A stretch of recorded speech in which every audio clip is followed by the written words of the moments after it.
wasn't a particularly friendly cat, but he liked to watch the people on his street.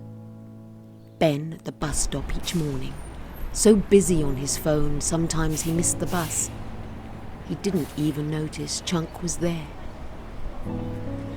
Then quickly, quietly along the garden fence, to stop and listen to Jim chat away with his son about bad knees and that kind nurse.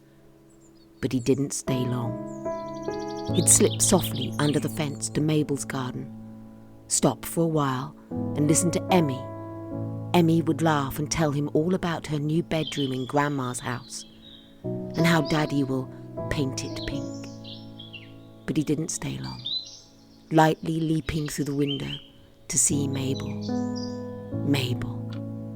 He liked the sound of her voice, soft and warm like a sunspot.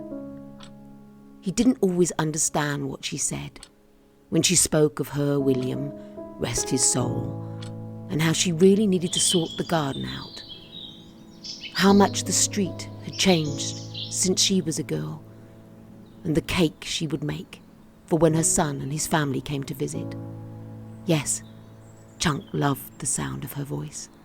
And although he thought it strange when he left that day and Emmy had asked, "Was this Granny Mabel's house?"